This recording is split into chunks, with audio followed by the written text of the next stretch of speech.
একটা জিনিস না বলে পারছি না, সেটা হলো পিনাকি ভট্টাচার্য। তার ভিডিও আমি আগে এত নিয়মিত দেখতাম না যতটা নিয়মিত এখন এই গেল ৩-৪ মাস ধরে দেখি। ধরেন 2টা ভিডিও দেখতে পারি নাই বা 3টা ভিডিও দেখতে পারি নাই, 1 সপ্তাহ পরে যায় 3টা ভিডিও একসাথে দেখে নিচ্ছি। এইভাবে দেখি আমি গেল কয়েক মাস ধরে। আমি তার এত ফ্যান কখনো ছিলাম না যতটা ফ্যান এই মুহূর্তে। তো কেন দেখি, এখন ধরেন আওয়ামী লীগ সরকার ক্ষমতায় ছিল, তখন হিন্দুরা যখন ব্যাপক সুযোগ সুবিধা নিত, পিনাকি ভট্টাচার্য দেশ ছাড়ল। তারপরে ফ্রান্সে আসার পরে ধারাবাহিকভাবে এই পুরো আওয়ামী লীগের সময়টা সে আওয়ামী লীগের বিরুদ্ধে কথা বলেছে, ভারতের বিরুদ্ধে কথা বলেছে, ভারতের পণ্য বয়কটের পক্ষে কাজ করেছে। এরপরে ক্ষমতা থেকে গেল, যাওয়ার পরে ইউনূস আসলো। ইউনূস আসার পরে কিন্তু আমাদের অনেক সুযোগ ছিল সরকারের সাথে মিলেমিশে, পদে টদেও বসা যাইতো, বসে তারপরে আমরা ধান্দাবাজি করতে পারতাম। অনেক লোকজন সেই ধান্দাবাজিতে শুরু করেছেন, অনেক ছাত্র নেতারাও এই ধান্দাবাজি করেছেন। আজকে যারা এই যে মার খেলেন, এই ব্যক্তিরা কয়দিন আগে এনারা হাদি যখন মারা গেল তারপর বলেছিলাম যে বিপ্লবের যেটুকু বাকি আছে হাদির লাশ কবরে যাওয়ার আগে সেটা করতে হবে। ওনারা তখন প্রথম আলো ডেইলি স্টারের অফিসে যায় সুশীল সাজলেন। এই যে জাবেরকে গুলি করা হয়েছে, তিনি ওই হাদির জানাজার সময় বক্তব্য দিয়েছেন, এটাকে কেন্দ্র করে যেন কোনো ধরনের মব সৃষ্টি করার না করা হয়, মব বানানোর চেষ্টা করেছেন এটারে। ভাই, বাংলাদেশে এই ইন্ডিয়ার আপনার শাখা অফিস হলো গিয়া প্রথম আলো ডেইলি স্টার। এই প্রথম আলো ডেইলি স্টারের বিরুদ্ধে কাজ করা মানে মব সৃষ্টি করা না।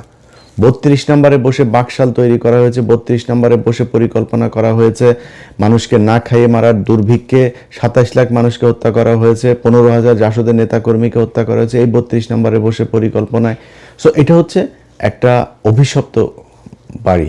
এই বাড়িটার জন্য অনেকেই দেখায়, মায়া মমতা দেখায়, তারপরে আপনার মব সৃষ্টিকারী বানানোর চেষ্টা করেছেন। তারা আজকে রাস্তায় নেমেছেন। ভাই, আপনি 1.5 মাস পরে কি মনে করে রাস্তায় নামলেন? আমার তো মনে হয় যে এই এখন নতুন করে যে নেমে এসছেন, কোনো না কোনো জায়গা থেকে ফান্ড দেওয়া হয়েছে। নির্বাচনের 3 দিন আগে আপনি কিসের বিচার চাইতে আসছেন? এখন 7 দিন নাই এই সরকার ক্ষমতায়, তাদের কাছে আপনি বিচারের জন্য এখন এসে নামলেন। এটার পিছনে একটা উদ্দেশ্য আছে। আমি সরকারের কাছ থেকে, পুলিশের কাছ থেকে যেটা শুনেছি, আওয়ামী লীগের লোকজন তাদেরকে টাকা পয়সা দিয়েছে, এখানে কিছু নেতাকে দিয়ে তারপর তাদেরকে বসাইছে এখানে গ্যাঞ্জাম করার জন্য। তো এখন আপনি কিসের বিচার? হঠাৎ করে এসে বিচার চাচ্ছেন? হাদির বিচার এই দেশে হবে না, হাদির খুনিও হবে না। আমি জানি না, যদি নাকি সামনে নির্বাচনী সরকারের পরের সরকার কে আসে সেটার উপরে একটা ক্ষীণ আশা আছে। এই মুহূর্তে আর এটারে নিয়ে কোনো কথাবার্তা বলে লাভ নেই। তো তারা করেছেন, বিশাল আকারের সুশীল সাজার চেষ্টা করেছেন। প্রথম আলো ডেইলি স্টারের সামনে গিয়া সাদা পাঞ্জাবি পরে তারপরে ভাষণ দিয়েছেন। তো এগুলো তারা করেছেন। তারা হারে হারে টের পাবে প্রথম আলো ডেইলি স্টার কী জিনিস, উদিচি কী জিনিস, ছায়ানট কী জিনিস, প্রশিকা কী জিনিস। ওই উত্তরাতে একটা স্কুল আছে ডিপিএস, এই ডিপিএস এই টাইপের কিছু স্কুল, ইন্দিরা কালচারাল সেন্টার, এরকম কিছু জিনিস আছে উত্তরার। এই ডিপিএস দিল্লি আপনার পাবলিক স্কুল, এই স্কুলের ভেতরে যাদের সন্তানরা পড়ে, কোনো মুসলমান এই স্কুলে পড়তে দিয়েন না। এটা পুরো একটা রয়ের আড্ডাখানা। সেখানে ওইখানকার যেসব শিক্ষকরা আছে, এই শিক্ষকদের অনেকের বাড়িতে আপনার করা হয়, কি বলে, বৈঠক হয়। সেনাবাহিনীর লোকজন, ভারতীয় হাই কমিশনার, তারা গিয়ে তারপরে বৈঠক করেন। তো এগুলো হচ্ছে এখন এই টাইপের এই প্রতিষ্ঠানগুলোকে বাংলাদেশে রাখা যাবে না। এগুলোকে রেখে বাংলাদেশের স্বাধীনতা, সার্বভৌমত্ব আপনি টিকায় রাখবেন, এটা খুব কষ্টকর হবে। যেই কারণে এগুলোর বিরুদ্ধে ব্যবস্থা নিতে হবে। আমরা 1.5 বছর অপেক্ষা করেছি। প্রথম আলোর এই টিপু সুলতান, মতিয়ার, এই সন্তোষ শর্মা কালবেলার, তারপরে প্রথম আলোতে আরও আছে মহিউদ্দিন, তারপর ওই যে ইয়েতে গিয়েছে, এখন এফপিতে গিয়েছে আপনার সাবিহা, এই যে আপনার শফিক, আপনার তত্ত্বাবধায়ক সরকারের যে শফিক, এরা সব সিন্ডিকেট। এরা এই আপনার বানানোর, ইদানিং আবার বিবিসি বাংলা তাদের সাথে যুক্ত হয়েছে। এই সিন্ডিকেট মিলে বাংলাদেশকে জঙ্গি রাষ্ট্র বানানোর জন্য আপনার আবার নতুন করে পায়তারা করছে। তো তাদেরকে আপনার বন্ধ করতে হবে, তো আপনি করেন নাই, না করে তারপরে রাষ্ট্র পরিচালনা করবেন, সুন্দর করে আপনার চালাবেন, এটা মনে করার কোনো কারণ নাই। যাই হোক, এখন ধরেন আমি আর পিনাকি দাদা, আমরা দুজন এই সরকারের শুরু থেকেই এখন পর্যন্ত আমরা একটা জায়গায় স্থির থেকেছি যে আওয়ামী লীগের ব্যাপারে জিরো টলারেন্স দেখাইতে হবে। এখানে কোনো নমনীয়তা চলবে না। চুরি করেন, বাটপারি করেন, যা করেন ইচ্ছা করেন। ও মা, হত্যা মামলার আসামিরা উপদেষ্টাদের সাথে যায় বৈঠক করে। তো আমি আমার এই জার্নিতে আমি পিনাকি দাদাকে সব সময় পাশে পেয়েছি। তিনি এই মুহূর্তে আমি মানে খুবই হতাশা নিয়ে আপনার মানে চুপচাপ বসে আছি, অনেক কিছু দেখেও না দেখার ভান করে অনেকে অনেক কিছু পাঠায়, ভাই আমি এটা নিয়ে আর এত মাথা ব্যথা কিছু, মন চাইলে একটু কথাবার্তা বলি, ভাই কথা বলি, তো এগুলির বাইরে নতুন করে আর খুব বেশি কিছুতে যাইতে চাইতেছি না। কিন্তু যেই কাজটা আমার করতে হইতো, আমার পুরো কাজ দাদা করে ফেলছেন।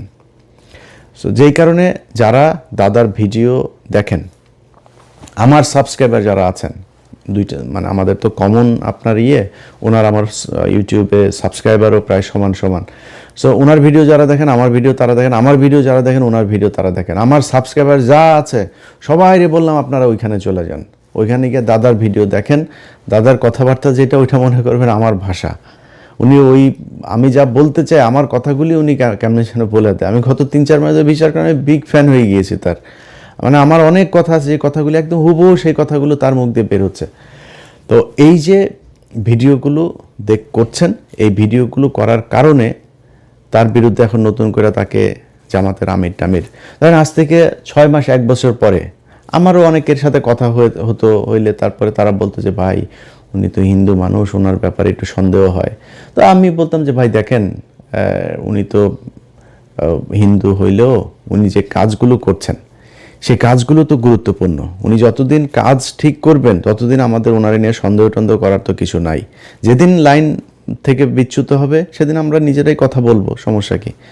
কিন্তু এই গেল 6 মাসে আমি নিজে এইভাবে কারোর সাথে আর এটা নিয়ে এগ্রি করি নাই যে না, এই 6 মাসের ভিতরে আমার কেউ বলে ভাই আর কত একজন মানুষের জাজ করবেন, আর কত পরীক্ষা নেবেন তার। সেই 2014-15 সাল থেকে শুরু করে ধারাবাহিকভাবে সে ভারতের বিরুদ্ধে কাজ করছে এবং ভারতের বিরুদ্ধে জ্বালাময়ী বক্তব্য, ভারতকে এ করে ফেলবো সে, এইটা না, এইটুক না, খালি একদম তথ্য প্রমাণ সহ ইতিহাস ভিত্তিক। এইটা মানে আমাদের এই বাংলাদেশে বহু লোকজন আছে যারা আমাদেরকে ভিউ ব্যবসায়ী, তারপরে অনেক তুচ্ছতাচ্ছিল্য করে কথা বলেন। তাদের ভেতরে অনেকেই এখন ইউটিউবে, যেমন ধরেন মাসুদ কামাল এক সময় বলতো যে আমরা হইলাম গিয়া টাকা পয়সার জন্য ভিডিওতে কথা বলি। হ্যাঁ, মাসুদ কামালের যে ইউটিউব চ্যানেল আছে ওইটাতে মনিটাইজেশন করে নাই, 1 টাকাও উনি কামাই করেন না, ফ্রি সোশ্যাল সার্ভিস দেন। ভিডিও করার আগে মনিটাইজেশন কেমনে করা লাগে সেই হিসাব করে তারপরে শুরু করেছেন। যার সাথে কথা বলেন তিনি বলেছেন, কয় ভাই কয়দিন পরপরই মানে মনিটাইজ হওয়ার আগে পাগল হয়ে গেছে, কবে হবে, কেমনে তাড়াতাড়ি করা যায়, হ্যাঁ চিঠি আসে না কেন, কোড আসে না কেন গুগল থেকে, কত কিচ্ছা কাহিনী। এখন তিনি টাকা খান, তার ভিডিও একটা আপনি চ্যানেলে দিয়েন, সাথে সাথে কপিরাইট খেয়ে যাবেন। আমি ইলিয়াস একমাত্র অধম ব্যক্তি যিনি আমার ভিডিও নেয় কত মানুষ চালায়, 10,000, 20,000, 50,000 টাকা কামায়, কারোরে ইলিয়াস কোনোদিন কপিরাইট দেয় নাই। অথচ আমরাই হইলাম গিয়া খুব অনাহারী, অভাবী, ইউটিউবের টাকা দিয়ে আমরা চালাই। এই ইউটিউবের টাকা তো খাই, আমার ইউটিউবের টাকা আমি খাবো না তো আপনি খাবেন? কিন্তু যারা এতদিন ধরে টাকার ব্যাপারে খুব দেখাইতেন, আমাদের অচ্ছুত একটা ভাব নিয়ে কথাবার্তা বলতেন, তারা আজকে টাকা খান কেন? ইউটিউবের মনিটাইজেশন অন করেছেন কেন আপনারা? চ্যানেল করার আগে মনিটাইজেশন অন করার চেষ্টা করেন। তো ওনাদের কাছে খুব খারাপ লাগে পিনাকি এখন যেগুলো বলে। তো গত 6 মাস ধরে আমার কেউ এটা বললে তারা সরাসরি বলেছে যে ভাই এটা বন্ধ করেন। পিনাকি যদি, আমি জানি না সে এখনো হিন্দু আছে কিনা, যদি সে হিন্দু হয়ে থাকে তাহলে সে জেনুইন হিন্দু, অরিজিনাল হিন্দু যদি কেউ হয়ে থাকে তাকে তিনি বহুশ্বরবাদ হইতে পারবে না। তো এটা হিন্দু ধর্ম অনুযায়ী আপনাকে এক ঈশ্বরবাদ হইতে হবে। তো উনি হিন্দু ধর্মের একদম যেসব বিষয়গুলো সমালোচনা করার মতো উনি নিজেই সমালোচনা করেন সেগুলো নিয়ে, এবং খুবই তথ্য প্রমাণ এভিডেন্স দিয়ে তারপরে করেন। সো ওনারে নিয়ে জাজ করা বন্ধ করেন। উনি যা বলছেন এগুলো বলার কারণে বিএনপি ওনার বিরুদ্ধে এখন উঠে পড়ে লেগেছেন যে উনি হইল গিয়া দেশদ্রোহী, উনি পাকিস্তানের প্রেসিডেন্ট, জামাতের আমির। একই কথা আমারও বলে। আমি যদি একটু যে বললাম না, আমি কিছুটা সুবিধাজনক জায়গায় আছে, আর ভাল লাগে না এই দেশের বিরুদ্ধে কথা বলতে, যে অনেক প্রভাবশালী সেনা প্রধান থেকে শুরু করে অনেক প্রভাবশালী মানুষের বিরুদ্ধে কথা বলেছে, ব্যক্তিগত শত্রু হয়েছে। লাভটা হয়েছে কি? 5 তারিখের পরে এই দেশ ঠিক হয় নাই। এই দেশ জীবনে কোনো দিন ঠিক হবে, মানে নিকট ভবিষ্যতে ঠিক হবে, এটা আমার মনে হয় না। যদি জামাত ক্ষমতায় আসে, একটা ক্ষীণ আলো মানুষের মাঝে আছে, যদি না আসে সেই ক্ষেত্রে ভবিষ্যৎ অন্ধকার। তো এখন বিএনপির লোকজন সব ওনার বিরুদ্ধে লেগেছেন যে পিনাকি হইল গিয়া দেশদ্রোহী, পিনাকি তাদের বিরুদ্ধে জামাত ইসলামের টাকা পয়সা খেয়েটে। ভাই, পিনাকি কার কাছ থেকে টাকা খেয়েছেন ওই হিসাব আপনার নেওয়ার দরকার নাই। পিনাকি যেটা বলে সেটার কাউন্টার ন্যারেটিভ আপনার কাছে আছে। আপনার পক্ষে কাজ করে বিরিয়ানির দোকান থেকে টাকা খাওয়া মাল, তারপরে নানান ধরনের ডিজিএফআইয়ের ভাতাপ্রাপ্ত লোকজন, তারপরে আছে এরকম সব ধান্দাবাজগুলো একসাথে যা মিলেছে। এখন এইসব ধান্দাবাজ আপনি 2-4 কোটিও যদি নিয়ে পাশে বিরান, তো এটারে দিয়ে কি পিনাকি ইলিয়াসের কাউন্টার দেওয়া যাবে? গেল না কেন? আপনার পক্ষে কথা বলে না কেন সেটা চিন্তা করেন। পিনাকি ইলিয়াস আপনার দলে থাকলে যারা বিরিয়ানির দোকানে টাকা খায় তাদের চাইতে উপরে থাকতে পারতো না? তো পিনাকি ইলিয়াস যায় নাই কেন আপনার দলে, সেটা চিন্তা করেন। আপনার কাছে টাকা চেয়েছিল, তো ফাঁস করে দেন। যদি টাকা চায়া থাকি, পিনাকিদা যদি টাকা চায়া থাকে, দেন দরবার করে থাকে, ফাঁস করে দেন, কোনো সমস্যা নেই। তারা টাকার জন্য চাইতেন, তারা কিছু জিনিস চেয়েছিল এই বিএনপির কাছ থেকে, বিএনপি সেটা করে নাই। সে বিএনপির কি যে আওয়ামী লীগের লোকজনকে আপনারা আনতে পারবেন না।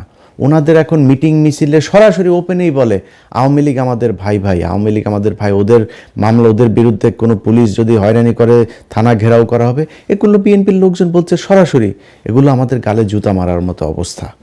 যেই কারণে তাদের পক্ষে দাঁড়াইতে পারি নাই আমরা, যে কারণে পিনাকিদা আজকে কথা বলে। এখন পিনাকিদা যেই কথাগুলো বলে ওটার আপনার কাছে কোনো জবাব আছে? ও আপনি ফ্যামিলি কার্ড দিবেন, সেই ফ্যামিলি কার্ড দেওয়ার জন্য মানুষের কাছ থেকে কিছু জায়গায় টাকা নেওয়া হচ্ছে, কিছু জায়গায় বলা হচ্ছে এটা এটিএম মেশিনে ঢুকাইলে নাকি টাকা কচকচ করে বের হয়ে আসবে, কিছু জায়গায় বলে পান বিড়ি চা নাস্তা যা আছে সব ফ্রি দিবে, কেউ বলে চাল ফ্রি দিবে, কেউ বলে 200 টাকার বাজার করলে 100 টাকা ফ্রি। আরে ভাই, এই কি অবস্থা? ট্রিটমেন্ট করতে গেলেও বলে সেখানে এই কার্ড ঢুকায় তারপরে ট্রিটমেন্ট ফ্রি করা যাবে। মানুষের কাছ থেকে বলে টাকা হাওলা তো করা যাবে ব্যাংক থেকে এই টাকা দিয়া। এই হয়েছে অবস্থা। ক্ষমতায় যাওয়ার আগেই একটা কার্ড নিয়ে আপনারা দুর্নীতি শুরু করেছেন, মিথ্যাচার শুরু করেছেন। ক্ষমতায় যাওয়ার পরে আপনারা কি করবেন আমরা সেটা চিন্তা করেন। এখন জামাত ইসলামের সাথে লাগতে যান, জামাত ইসলামের ক্ষমতায় যাওয়ার নাই, জামাত ইসলামের ক্ষমতায় যাওয়ার নাই, এটা সত্যি কথা, অভিজ্ঞতা নাই। আপনাদের মতো ব্যাংকের টাকা লুটপাট করার অভিজ্ঞতাও নাই, এটাও সত্যি কথা। আপনাদের মতো বিদ্যুৎ না দেওয়া তারপরে আপনারা কিমি বিক্রি করেছেন, এগুলো সত্যি কথা। আরও অনেক কিছু আছে যেগুলো আপনারা করছেন। তো এই যে কাজগুলো করেছেন এটা তো জামাতের নাই। জামাত ইসলামের অভিজ্ঞতা আছে কিসের? জামাত ইসলাম তাদের সংগঠন, তাদের নিজস্ব প্রযুক্তি, নিজস্ব চিন্তা ভাবনা, নিজস্ব পলিসি দিয়ে সাউথ এশিয়ার ভেতরে শীর্ষ স্থানে নিয়ে গিয়েছিল তাদের ইসলামী ব্যাংকে। তাদের প্রতিষ্ঠানে যান, কোনো গ্যাঞ্জাম আছে? তাদের প্রতিষ্ঠানে যান, কোনো লস আছে? তাদের প্রতিষ্ঠানে কোনো বিশৃঙ্খলা আছে? নাই। সবগুলো প্রতিষ্ঠান সুন্দরভাবে চলছে। তারা এই প্রতিষ্ঠানগুলো যদি সুন্দরভাবে চালাইতে পারে তাহলে রাষ্ট্রটাকেও সুন্দরভাবে চালাইতে পারবে। তাদের ব্যাংক যদি এত সুন্দর হয়, আর সরকারি ব্যাংকগুলো প্রতি মুনাফা তারা টানাপোড়ানের ভেতরে আছে, সব সময় প্রতি বছরই বাংলাদেশ ব্যাংকের তাদেরকে আপনার দিতে হয়, পুঁজি দিতে হয়, না দিলে ব্যাংক বন্ধ হয়ে যাওয়ার মতো অবস্থা। আর ইসলামী ব্যাংক হু হু হু হু করে উঠেছে। এই গেল 15 বছরে হাসিনা যখন এই ব্যাংকে নিয়েছে তখন আবার এটা লুটপাট শুরু হয়েছে, এটা নিচের দিকে অধঃপতন শুরু হয়েছে। আবার জামাত ইসলাম নিয়েছে, এখন আবার উপরের দিকে যাচ্ছে।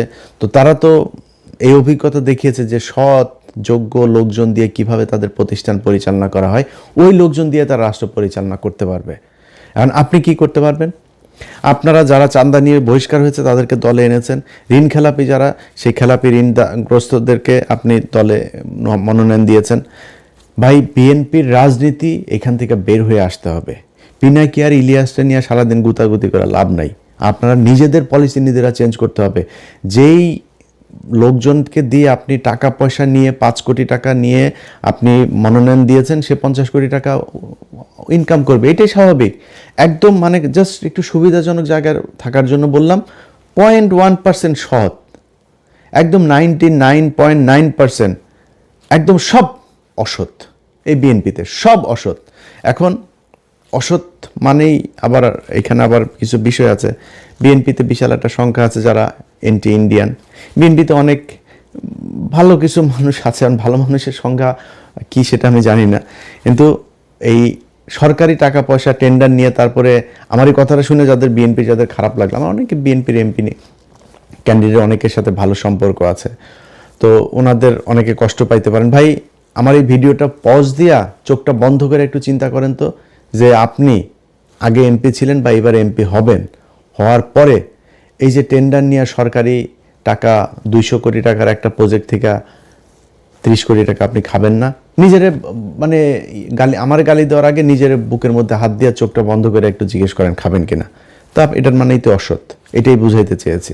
99.9% তাদের এটা ব্যবসা হিসাবে নিয়েছে, যেটা এটা সিস্টেমটা এরকম।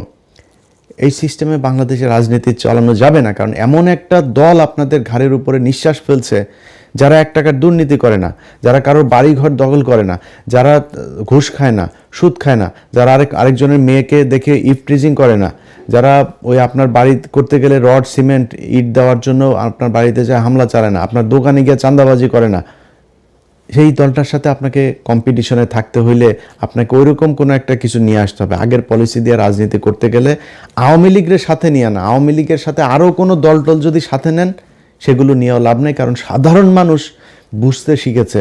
ঘরের মধ্যে বসে একটা নারী ফোনের মধ্যে দেখছে যে একটা মেয়ে ভোট চাইতে গিয়েছে, তার পেটের মধ্যে লাথি মারা হয়েছে, আপনারা ভোট দিবে সেই ব্যক্তি? আপনি জোর করে মানুষের কাছ থেকে আপনার সামনে ধানের শীষের মিছিলে যাবে, সেই ব্যক্তি ভোটের দিন দাঁড়িপাল্লায় ভোট দিবে, আপনি জিতে যাবেন? এত স্বপ্ন দেখা উচিত না। যাই হোক, আমাদের নিয়ে সমালোচনা না করে আপনাদের উচিত হবে এই নিজেদের সংশোধন করা। নিজেদের সংশোধন করলে আমার মনে হয় আপনাদের দলের জন্য ভালো হবে। সবশেষ সবাইরে আবারও বলি, পিনাকিদার ভিডিওগুলো, প্রতিটা ভিডিও যারা দেখেন নাই তারা গত 2 মাস ধরে কি ভিডিও করেছে পিছনে যায় ওনার চ্যানেলে গিয়ে তারপরে সাবস্ক্রাইব করে আসবেন, সাবস্ক্রাইব করবেন। যাদের মনে হয় যে যারা দেশের জন্য কাজ করে তাদের চ্যানেলে সাবস্ক্রাইব করবেন, তাদের পেজে ফলো দিয়ে রাখবেন। আশপাশের লোকজনকে নিয়ে ফোন দিয়ে তারপরে দাদার চ্যানেলে বলবেন যে এই ফোনটা দেন, ওর চ্যানেলে ইউটিউবে ঢুইকা দাদার চ্যানেলটা খুঁজে বের করে সাবস্ক্রাইব করাই দিবেন।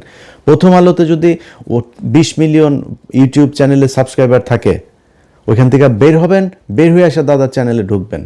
এটা দেখার দরকার আছে। মানে আমি আর আমার নিয়ে মার্কেটিং করলাম না, কারণ আমি এখন ভাই খুব অসহায়ের মতো আছে, আমার মানে ভাল লাগে না আর।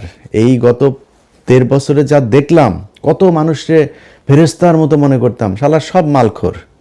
এই মালখোরদের দিয়া আর